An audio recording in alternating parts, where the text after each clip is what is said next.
बिस्मिल्लाहिर्रहमानिर्रहीम। अस्सलाम वालेकुम। इस लेक्चर के लिए टॉपिक जिस तरह आप देख रहे हैं एग्जाम्पल 7.1 टू 7.3, इनका सॉल्यूशन इस लेक्चर में डिस्कस किया जाएगा। तो example number 7.1, a block weighing 4 kilogram. The mass of the block M1 equals to 4 kilogram. A spring extends the spring 0.16 meter to extension produced by block X equals to 0.16 meter from its unstretched position. The block is removed and 0.50 kilogram body, तो mass of body जो है M2 उसकी value है 0.52 kilogram. If the spring is not stretched and then released, what will be its period of vibration? तो second body M2 के लिए हमने time period की वैल्यू कैलकुलेट करनी है।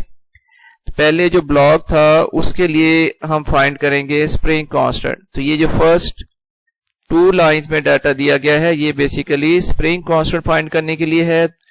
तो for a block F equal होता है kx बाई हुक्स लॉ, या लिख लें kx इक्वल टू f। इस तरह k की वैल्यू आ जाएगी f ओवर x, और जब की बॉडी स्प्रिंग के साथ सस्पेंड कर दी जाए तो फिर उसकी वजह से स्प्रिंग पर जो फोर्स सेट करेगी वो इक्वल हो जाएगी वेट ऑफ द बॉडी। तो फोर्स अब इक्वल आ जाएगी वेट m1g ओवर x आ गया है। अब वैल्यू पुट करें तो 4 मल्टीप्लाइड बाई 9.8 ओवर 0.16, और इस तरह स्प्रिंग कांस्टेंट की वैल्यू आ गई 245 न्यूटन पर मीटर। और ये फिर दूसरा ब्लॉक जिसका मैस m2 है, दूसरी सेकंड बॉडी, उसका टाइम पीरियड फाइंड करना है, और टाइम पीरियड के लिए फॉर्मूला होता है 2 pi square root m over k। तो m2 बॉडी के लिए टाइम पीरियड का रिलेशन आ जाएगा 2 pi square root m2 over k। Values put करें 2 multiplied by 3.14 square root 0.5 over 240, तो ये 2 मल्टीप्लाइड बाई 3.14, और ये जो स्क्वायर रूट के अंदर कैलकुलेशन है इसकी वैल्यू आ जाएगी 0.045, और फाइनली फिर आंसर आ गया है 0.28 सेकेंड्स। सर ये न्यूमेरिकल ये एग्जांपल कंप्लीट हो गई है। एक बार मैं इसका डिस्प्ले शो करूंगा आपको ताकि आपको नोट करना इजी हो जाए।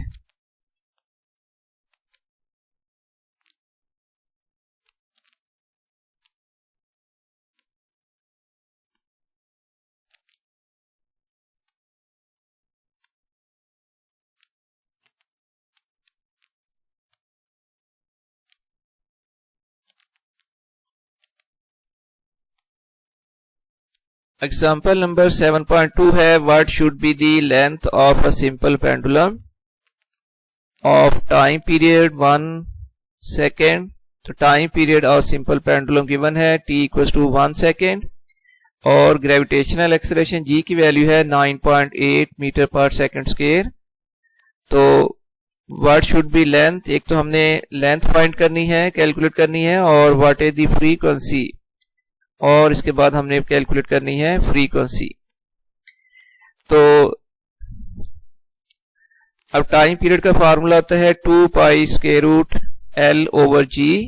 क्योंकि हमने लेंथ फाइंड करनी है इसलिए स्क्वायर रूट रिमूव करने के लिए take a square on both sides, तो t स्क्वायर फिर इक्वल आ गया 4 pi square l over g, या आप लिख लें क्रॉस मल्टीप्लाई कर लें इसको, तो ये g जो ओवर में है t स्क्वायर से मल्टीप्लाई हो जाएगा, फिर इक्वल टू आ जाएगा 4 पाई स्क्वायर l। तो 4 pi square l equal to gt square. हमने l फाइंड करना है इसलिए l के साथ जो 4 पाई स्क्वायर मल्टीपल है इसको राइट साइड में ओवर में ले आए, तो l इक्वल टू आ जाएगा gt square over 4 pi square. अब इसमें आपने वैल्यू पुट करनी है, g की वैल्यू होती है 9.8 मल्टीप्लाइड बाई t गिवन है 1, इसका स्क्वायर हो गया over 4 pi square, 4 into 3.14 square. तो नेक्स्ट स्टेप में ये वैल्यू आ जाएगी 9.8 ओवर 39.438 और फाइनली ये वैल्यू कैलकुलेट होगी है लेंथ इक्वल टू 0.25 मीटर। और इसके बाद हमने फाइंड करनी है फ्रीक्वेंसी। तो फ्रीक्वेंसी इक्वल होती है reciprocal of time period. Time period 1 था, 1 सेकेंड, तो 1/1 और इसकी फ्रीक्वेंसी आ जाएगी 1 hertz.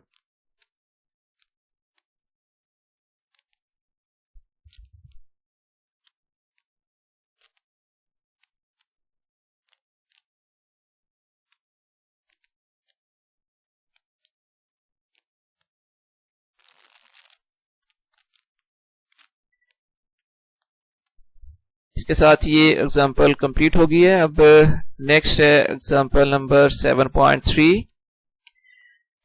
A spring whose spring constant is 80 newton per metre. Spring constant K equal to है 80.0 newton per metre. Vertically supports a mass of 1 kilogram. तो mass suspended M की value है 1 kilogram. In the rest position, find the distance by which mass must be pulled down so that on being released it may pass the mean position with a velocity of 1 meter per second। तो ये mean position पर जो velocity होती है ये basically maximum velocity है। तो maximum velocity v naught की वैल्यू है 1 meter per second और हमने फाइंड करनी है displacement x naught या एक्सटेंशन प्रोड्यूस इन स्प्रिंग। तो मैक्सिमम वेलोसिटी की रिलेशन है v naught equal to x naught square root k over m, या आप लिख लें x naught into square root k over m equal to आ जाएगा v नॉट। वैल्यू पुट करें, x नॉट इंटू k की वैल्यू गिवन थी 80 over m की वैल्यू है 1 इक्वल टू v स्पीड की वैल्यू 1 है। तो इस तरह ये x नॉट इंटू आ जाएगा 8.94 इक्वल टू 1। तो 8.94 x नॉट इक्वल टू 1। हमने x नॉट की वैल्यू फाइंड करनी है तो x नॉट फिर इक्वल टू आ जाएगा 1 ओवर 8.94 और डिवाइड करने के बाद ये वैल्यू आ जाएगी 0.11 मीटर। और इसके साथ ही ये एग्जाम्पल का सॉल्यूशन कंप्लीट हुआ है, साथ ही ये लेक्चर भी कंप्लीट हो गया है। इंशाल्लाह ताला आपको बहुत अच्छी तरह समझ आएगी। इसके साथ ही ये लेक्चर कंप्लीट करते हुए अब मैं आपसे इजाज़त चाहूँगा। अल्लाह हाफिज़।